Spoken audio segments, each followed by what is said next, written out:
Good morning everybody, my name is Crystal and welcome to my YouTube channel.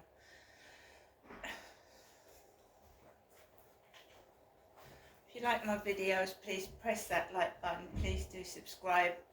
Good morning, I hope everyone had a great weekend, hope everyone has a lovely Monday.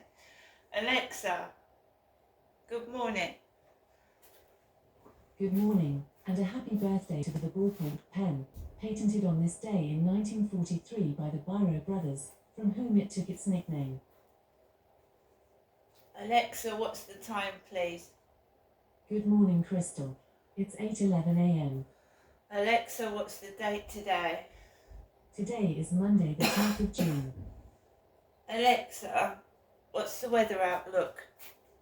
In Rochester, it's 11 degrees Celsius with showers.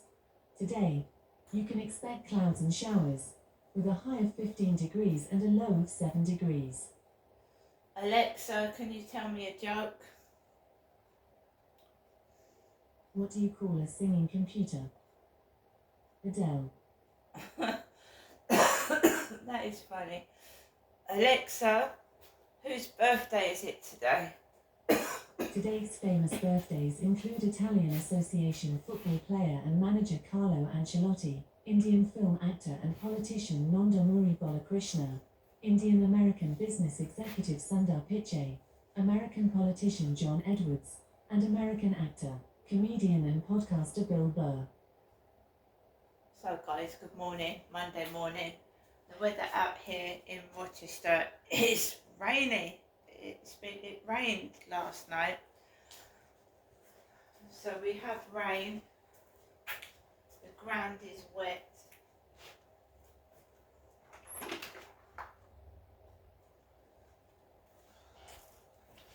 So it's wet here, outside here. Balcony.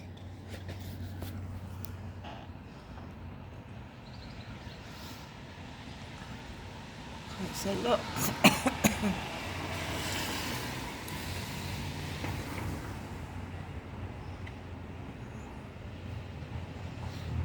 it's a lot cooler out here than it is in my flat.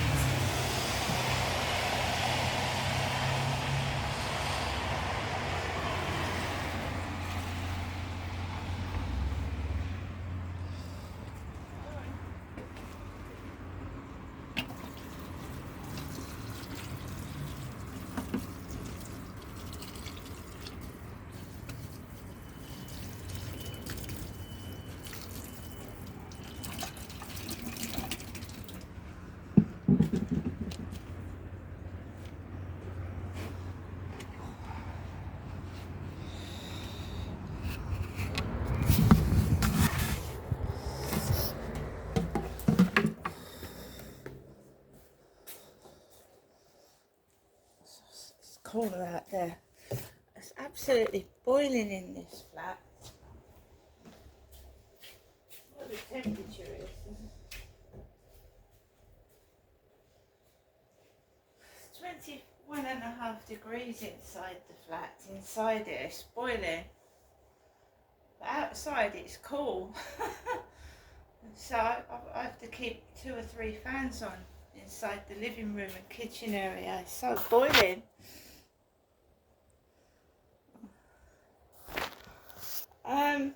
So yeah, yesterday I went out to Chatham and it was nice and quiet actually. I was able to go around the shops in peace and quiet and there was no like trouble as such.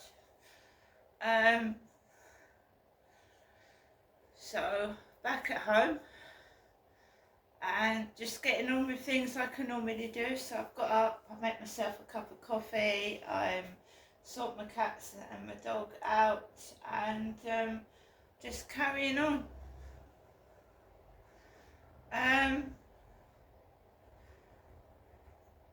Because you have to. When somebody wants to carry on a grudge, I think that's what it is. Someone carrying on a grudge. You can start with a neighbour dispute, It can start with a member of the family arguing with you. It can start with anything, and it gets out of hand, and you get all this animosity towards yourself. I mean, I'd rather the person talked it out with me, to be fair. If they talked it out with me and then just left things, you know, rather than carry on this campaign to discredit and destroy me, which, you know, is going to be more harmful to them in the long run. It will be more harmful to them because it's unhealthy behaviour, isn't it? It's unhealthy to keep pestering somebody to the point where, you know, they're trying to make every aspect of your daily life miserable. I tell you, you know, when I first moved into this flat, it was extremely noisy. There were builders working opposite. The train, you could hear the train, and I could hear it this morning. It didn't affect me at all. But you could hear the train announcer right through my bedroom window first thing this morning. You can hear the train announcer. You can hear the trains. When I first moved in, there was noise upstairs, plus the noise from the builders building, because it was just a skeleton building opposite me.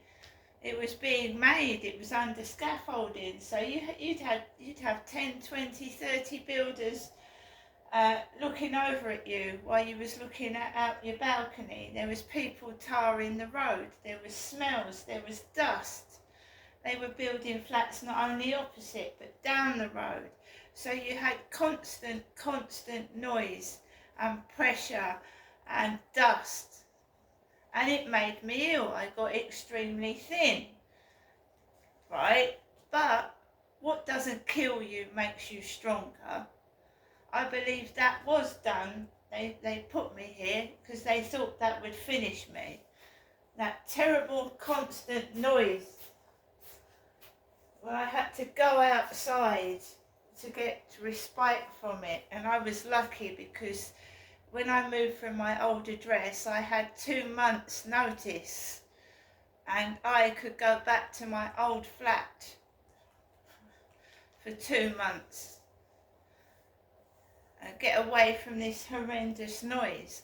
But what happens is, it's like when there's a smell in the room, a horrible smell, you know, like being blatantly honest, a cat shit or a really nasty smell that you can't get rid of, like sewerage stink, right?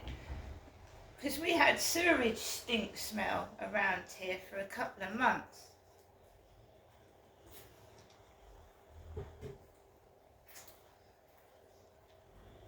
So you learn to live with it. Your body grows accustomed to the smell. It grows accustomed to noise. So after 2 or 3 years with living with constant noise and nowhere else to go, no one to help me, we were going through COVID as well, and we've just really come out of COVID, and some people are still wearing masks and are wary of getting too close to people. So you grow accustomed to it. Because you have to say, right, there's no way out of this. There's no fucking way out of this. There's no one can help me. There's nowhere else to go. I've just got to deal with this. So your mind becomes like attuned to it, if you know what I mean. So that's what I did. Eventually the builders all have gone. They've gone further down the road. They're still building, but it's further on. The flats at the top are nearly finished. And, you know, people grow up, things happen, and things have changed. Right? But, you know, as I've been told, I could have it worse. I'm sure I could have it worse than it was. But I am getting older. and all people want to do when they get older is have a bit of peace and quiet and live out the rest of their years with a relatively, you know, kind of happiness and peace.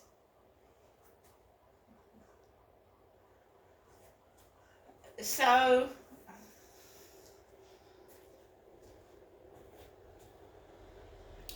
also I lost my dad during COVID. I lost my father, well, it was just after COVID, coming out of COVID, whatever. I lost my dad and I lost my cat. And I'd had my cat for a long time, and I started, you know, you're not allowed to grieve. You've got this constant stress living in this place. I couldn't grieve properly because this place is so bloody stressful, right? I couldn't grieve properly. If I go into the cathedral, right, to pray, I can't. I have to go in and out of the cathedral because I have people following me in there trying to cause disturbances inside the cathedral, which is, you know, a place of worship, which is disgusting, but it is true. If I go into a shop, I'm followed by idiots. They walk in there and start laughing and try and cause an irritation and be stupid, which is just daft and silly. It's like Matt's done. So like I said, there's people I don't like. There's people that irritate me, but I don't go and annoy them and follow them about and do the same thing.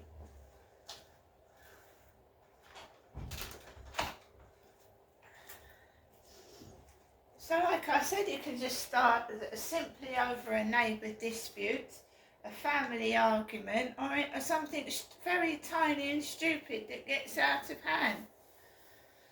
And then it's the person that can't handle the criticism that's in the wrong.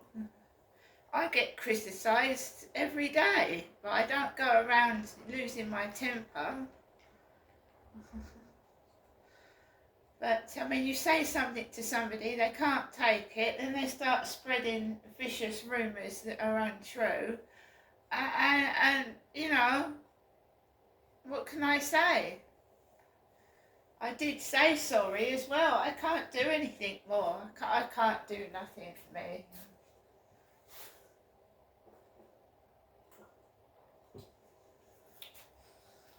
So, you know, like I said, the weather's rainy, it's wet.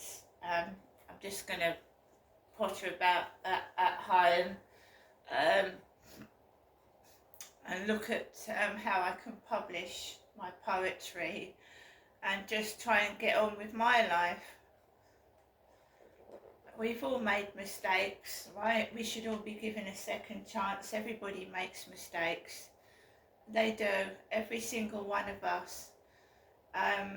So this is just ridiculous. Had I moved into this flat again and I was dealing with the noise like I was,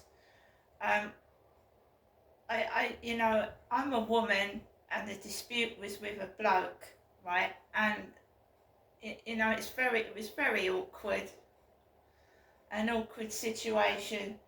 And for a woman to go and knock on a strange man's door is not fair. It's not fair at all.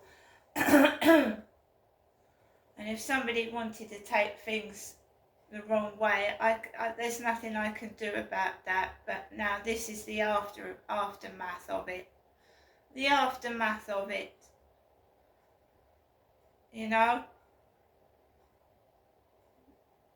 The aftermath of it, isn't it? The stupidity, the silliness. I used to be afraid to go in the co-op when I moved in here, when I was on my own with all that noise. I used to be frightened. I'm not frightened now because I don't give a fuck, right?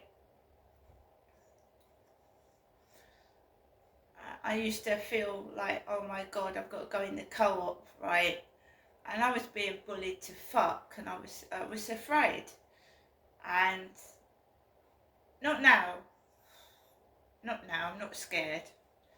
I've been in that co-op and people have thrown bags which have popped almost by my feet. and the police did nothing. They didn't come out. There was people from these flats in the co-op at the time. When people were robbing from the co-op, I thought a gun had gone off. Somebody had stolen from the co-op 4 or 5 bags of shopping. This is what I was told. It was about 8 o'clock at night, and they came to the front of the store, threw whole shopping bags onto the floor, plastic bags. They popped almost by my feet with contents coming out, and that was scary. That was scary. When you're on your own and it sounds like a fucking gun's going off in a co-op, that was scary. But these things happened in Gloucestershire as well. The car accidents, whether they were staged or real cars turned over in the road. You would walk into town and there would be an ambulance with somebody on the pavement covered in blood. I would go shopping and people that would have bandages round their heads with blood on them. The police would have a prisoner chained to them. On several occasions I went to the hospital. The police had a prisoner chained to them in handcuffs, and they looked like they'd been in a fight. You know, it's intimidation techniques, so you don't go outside, you see. You're afraid to leave your flat. Some people are scared of blood. They are frightened of blood.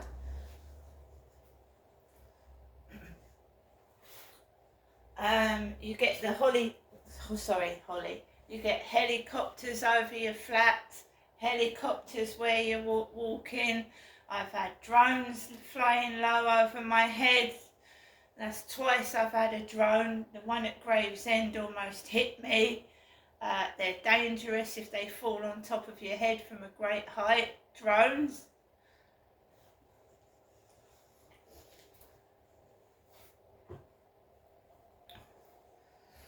Of course, drones take photographs, don't they? They take photographs of you.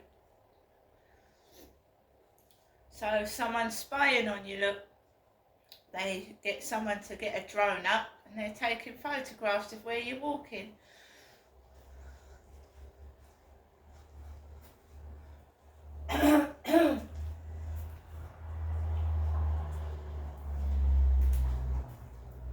So yesterday I had a WhatsApp from America, and now they're telling me they've pressed the wrong digits.